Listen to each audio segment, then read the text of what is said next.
start with this idea. Some have called this the Icarus paradox, after the creature from Greek mythology, whose own success, whose own strengths in flying led to his downfall because he flew too close to the sun, and the sun melted his wings, and he fell down to the sea to his death. Right? Ken Olsen was a brilliant man.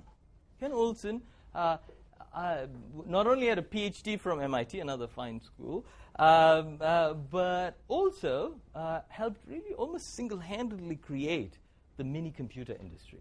When IBM and some of the larger mainframe players said there's no market for a mini-computer, he went out and created it.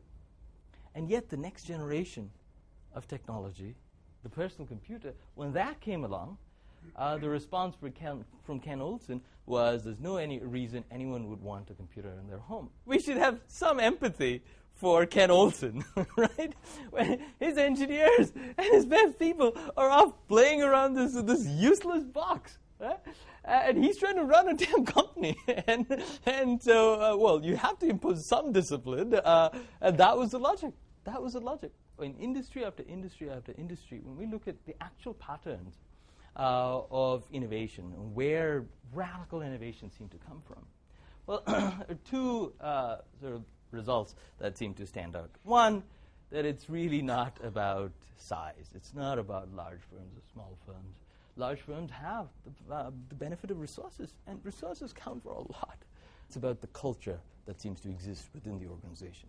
Now, we have a series of papers on what constitutes culture, but I want to focus on the two factors that have to do with the mindsets of top managers within the firm.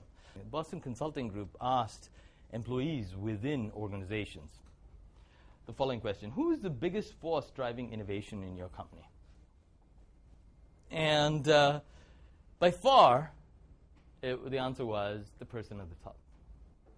People have actually followed CEOs around as they've gone about their daily business.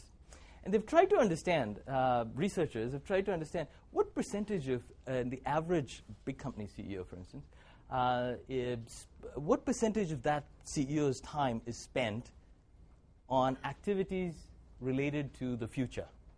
It's about 5 or, depending on the firm, there's obvious variance. It's not a whole, it's rather depressing. Here's the question. Which is the more frequent cause of death? Is it shark attacks or falling airplane parts?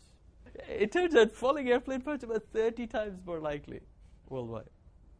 In fact, sand. The next time you go to the beach, watch for the sand. That's more of a killer. The reason we assume shark attacks are more common is because of something called the availability heuristic. And this has implications for us as managers as well. Let me explain the availability heuristic first, and then we'll look at the implication. The availability heuristic says we judge the likelihood of events based on the ease with which we can recall them. So if I say shark attacks, you can say, oh yeah, I can imagine a shark attacking me. If I say sand, okay. If I say falling airplane parts, it's harder to sort of recall such a thing, right? I've seen stuff about shark attacks before.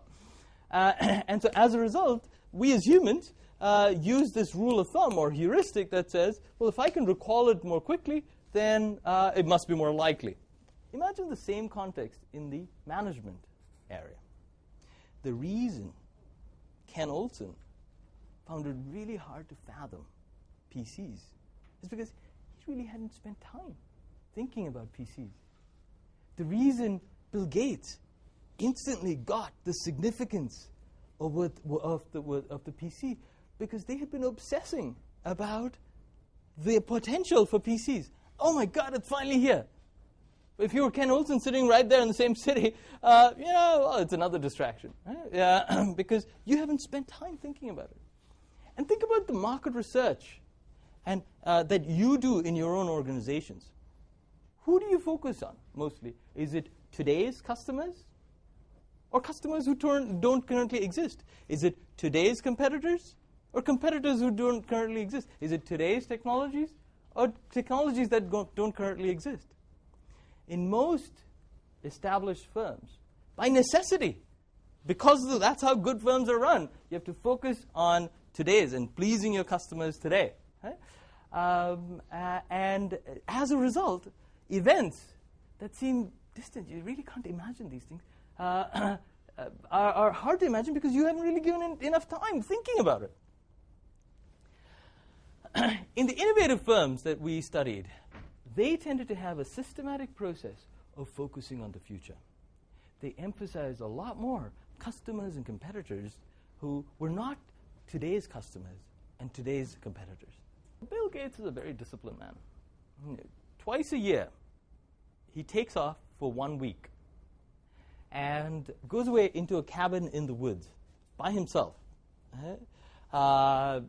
For 18, 20 hours, he just reads and thinks and nothing else. He's by himself in the woods, he's stocked up with food. All he does is read and think. People at Microsoft knew that you needed to send stuff to him because that's what he'll be doing during that period.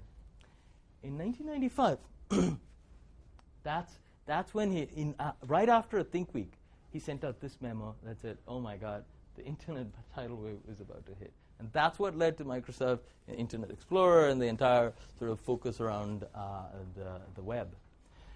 Now, this is not the only time. Every time Microsoft has made a major change in strategy, remarkably, it's come right after a Bill Gates Think Week.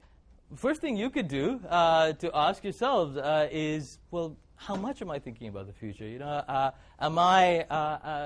Can you monitor your focus? In a series of papers, what we've done is we measure the number of future-oriented sentences in CEO communications.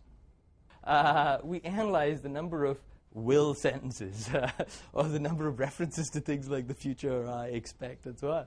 A few words that are invariably in there. We can predict innovation in the firm up to 5 years into the future simply by counting the number of will sentences in CEO communications. The other is just freeing up attention, being disciplined about spending the time necessary to free up the attention. And when you communicate with others in the organization, describing it in a manner that evokes shark attacks rather than sand, right?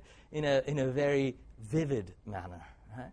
And while you're doing it, emphasizing, you have two options. Who knows what the future holds? The future might end up killing us, or the future might end up helping us. If you want to motivate the troops, the killing us idea is much more powerful than otherwise. And Andy Grove, back to Intel, points out, the title of his famous book is called Only the Paranoid Survive. They're constantly paranoid. Bill Gates says, I get up every day, used to, get up every day thinking, who's going to take over from Microsoft? They're intensely competitive. And they're thinking about not today's competitors, but tomorrow's competitors. Constantly rethink your core. We all define our core as in a certain way. Often it's at the level of the product.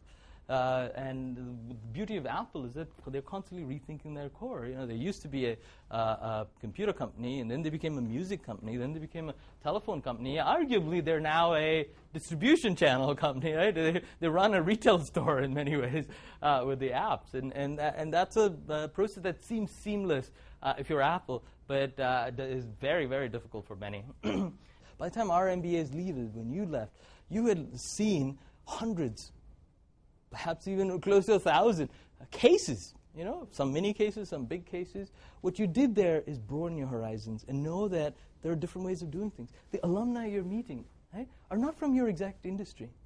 This is the benefit of being in a place like London Business School. What's also a very, very special thing relative to other business schools is the ability here to look across geographic contexts. I spent 18 years in the United States. You don't get that in many parts of the United States. Much of the world, London Business School is special because we have people from all over the world. And so ideas that happen in Kenya, or ideas that happen in India, ideas that happen in the United Kingdom, or we were talking yesterday about Russia and Ukraine, you learn about these, and therefore you can arbitrage these ideas across contexts. And that really is the story of innovation. So thank you very much for being here. It's been a delight.